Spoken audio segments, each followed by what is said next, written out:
دا تصویران تاسو وینئ که نه الله جل شانه چې کله په قرآن کې یو قسم خوري قسم که نه نو د هغې نه پس یو درنه خبره ذکر کوي درنه یو وزني خبره قرآن خو الحمدلله ټول وزني دی خو دا به بیا بل شان دي نو خبره له راځم ښه دا تاسو دا کم تصویران یې د مولانا فضل الرحمن صاحب او د عمران خان صاحب داسې د نورو لیډرانو دنیا نعوذ بالله خنزیرانو باندې شکلونه لګولي سسۍ خیال یې کړی نو دا چې دا هندوان ګورئ نه کوي ښه خیال هم کړی دا عیسایان او یهودیان نه کوي خیال هم کړی دا انګریزان او دا سیکان نه کوي دا د لا اله الا الله محمد رسول الله چې کوم منونکي دي که نه خاص کر دا پښتانه دي ماشاءالله چې به دې په باډرو باندې ناست دي خیال یې کړی ته وایي چې کشمیر فتح کړو ایو هل هول راغستی شوي یو پسې یو بل پسې ولي او په کورونو کې دا ټسکو سټارټ دی که نه او د الله جل شانه چې کوم پیدا کر د مخونه دي په هغې کې چینجز راولي الله اکبر کبیره دې ګناه تاسو خبر یې یقیني ارته هم بس زه چې د خپل لیډر ته یو قسم له سپورټ کوم قسم دی کو په قیامت کې ما بیا دا بچ کړي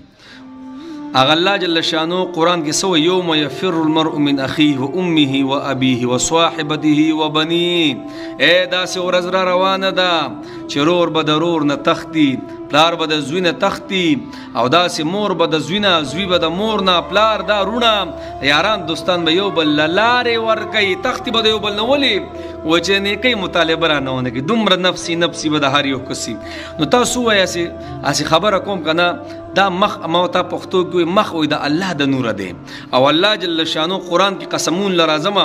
الله جل شانو قرآن کې مسلسل په یو ځای قسمونه خوري والتین والزیتون والطور سینین وهذا البلد الامین لقد خلقنا الانسان فی احسن تقویم سوی قسمونه خوري د الله جل شان ما وخت استوي کنه چې قسم کله قرآن کې راځي دا غي نه پس ډېر غټه درنه خبره درنه وزني خبره ډېر غټه وزني خبره نو الله جل شان سو قسمونه خوري سوی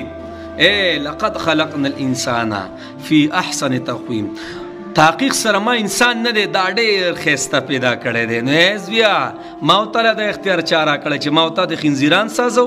ما ورته د شادوګان سازو ما ورته د دجال سازو ما ورته چې نعوذ بالله ششکه سازو دا وصل الله ما ورته راکړی دی قسم دی قیامت کې به زما استانه د دې څیزونو تپوسونه کېږي الله قرآن کې فرمایي چې یو بل په بدو نامو باندې مه یادوئ هغه چې هرې پارټۍ سره تعلق سره زه عامه خبره کوم هرې پارټۍ سره تاسو دي خو کم سے کم د الله بندګانو دا تاسو څه کوئ مسلمانان دا څه دي مړه دا انسانیت دی تاسو راته ووایئ اوس په دې کمنټسو کې به تاسو وګورئ ښه یو به وایي چې دا پلانۍ پارټۍ والا دي دا بل به وایي چې دا د ډنګرې پارټۍ والا دي په دې کې هم بیا جګړې شروع شي الله اکبر کبیره هلکه خپل ځان دې موږ وګورو زه څومره اوبو کې ما په دې کې مزد کمنټس کې تو ورته ان شاء الله بعض کمنټس په زرالم خفه کېږي بنا دا بعض کمنټس ډېر د عجیبه انداز کې کړی دا به زرالم ان شاء الله کې خیر دا کس آی ډي هم باقاعده سرچ کوم چې دا وګورئ دا دې قبیلې والا کس دی او دا کمنټس کې یو بل جګړې یو بل سره دا ډېر غلط کمنټس یو کس وکړي یو کس یاد کړي نو بیا به دا بلم راشي بلم دغه به زه کمنټ را خفه کېږي باندې صحیح ده دغه کمنټسونه به زرالم او پوره ډیټا به دغه زه راوباسم چې دا وګورئ دا د حساب کتاب دی نو غرض مې دا دی مسلمانانو بیا خاص کر پښتنو